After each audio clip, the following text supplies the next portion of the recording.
ഭാരതീയർക്ക് പ്രധാനമന്ത്രിയുടെ തുറന്ന കത്ത്. പ്രിയപ്പെട്ട കുടുംബാംഗം എന്ന അഭിസംബോധനയോടെയാണ് കത്ത് തുടങ്ങുന്നത്. ജനങ്ങളുടെ ജീവിതത്തിൽ 10 വർഷത്തിലുണ്ടായ മാറ്റങ്ങളാണ് കത്തിലെ ഉള്ളടക്കം. വിവരങ്ങളുമായി നിഖിൽ ചേരുന്നു. നിഖിൽ, എന്താണ് വിശദാംശങ്ങൾ?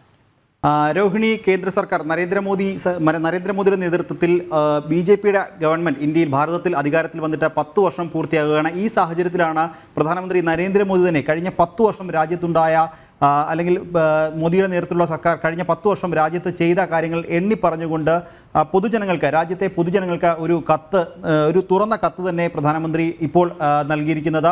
ഇതിൽ കഴിഞ്ഞ 10 വർഷം കേന്ദ്ര സർക്കാർ രാജ്യത്ത് നടപ്പിലാക്കിയ പ്രധാനപ്പെട്ട പദ്ധതികൾ, ജനങ്ങൾക്കുള്ള ക്ഷേമ പ്രവർത്തനങ്ങൾ എല്ലാം ഓരോന്നായി എണ്ണി പറയുന്നുണ്ട്. ഈ 10 വർഷം രാജ്യത്തുണ്ടായ മാറ്റങ്ങൾ എന്തൊക്കെ എന്നുള്ളതടക്കം പ്രധാനമന്ത്രി പറയുന്നുണ്ട്.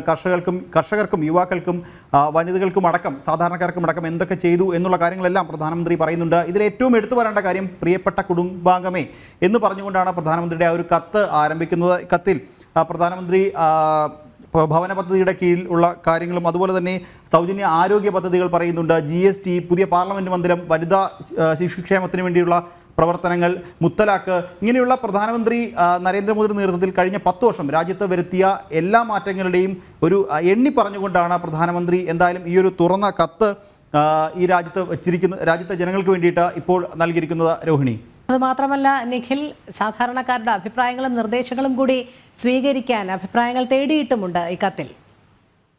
തീർച്ചയായും ഈ ഒരു കത്തിൽ നേരത്തെ സൂചിപ്പിച്ച പോലെ സാധാരണക്കാരുടെയൊക്കെ അഭിപ്രായങ്ങൾ എടുത്ത് ഈ ഒരു പ്രോഗ്രസ് റിപ്പോർട്ട് എന്ന് തന്നെ നമുക്ക് പറയാൻ കഴിയുന്ന രീതിയിലാണ് പ്രധാനമന്ത്രി നരേന്ദ്രമോദി ഈ ഒരു കത്ത് തയ്യാറാക്കിയിരിക്കുന്നത്. എന്തൊക്കെ പ്രവർത്തനങ്ങൾ ചെയ്തു, രാജ്യത്ത് വലിയ മാറ്റങ്ങൾ കഴിഞ്ഞ 10 വർഷത്തിനിടെ ഉണ്ടായി, അതെന്തൊക്കെയാണ് ആ മാറ്റങ്ങൾ, വനിതകൾക്ക് വേണ്ടി എന്തൊക്കെ ചെയ്തു, ശിശുക്ഷേമത്തിന് വേണ്ടി എന്തൊക്കെ ചെയ്തു, മുത്തലാഖ് പോലെയുള്ള മുസ്ലിം വനിതകൾക്ക് സ്വാതന്ത്ര്യം നൽകുന്ന മുത്തലാഖ് പോലെയുള്ള നിയമം നടപ്പാക്കി, അതുപോലെ ആർട്ടിക്കിൾ 370 കാശ്മീരിൻ്റെ ഒരു മുഖച്ഛായ തന്നെ മാറ്റുന്ന ഒരു നിയമമായിരുന്നു. ആ ഒരു നിയമം മോദി സർക്കാർ 370 എടുത്ത് കളഞ്ഞതുകൊണ്ട് രാജ്യത്തെ ജനങ്ങൾക്ക്, കാശ്മീരിലെ ജനങ്ങൾക്ക് ഒരു സ്വാതന്ത്ര്യം നൽകുന്ന ഒരു കാഴ്ചയുണ്ടായിരുന്നു 370.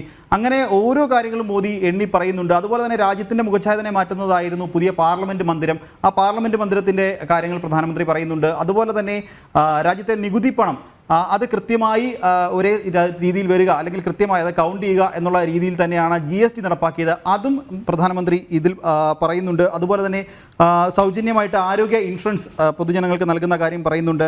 കർഷകർക്ക് വേണ്ടിയിട്ടുള്ള പ്രഖ്യാപിച്ച പദ്ധതികളെ പറ്റി അദ്ദേഹം പറയുന്നുണ്ട്. അടിസ്ഥാന സൗകര്യ വികസനത്തിന് വേണ്ടിയിട്ട് എന്തൊക്കെ ചെയ്തു എന്നുള്ള പറയുന്നുണ്ട്. ഇതിനൊപ്പം തന്നെ പാർലമെൻറ്റിൽ സ്ത്രീകൾക്കുള്ള സംവരണം, അതിനെപ്പറ്റിയും പ്രധാനമന്ത്രി ഈ ഒരു കത്തിൽ പറയുന്നുണ്ട്. ശരി, നിഖിൽ കുമാറാണ് വിവരങ്ങൾ നൽകിയത്.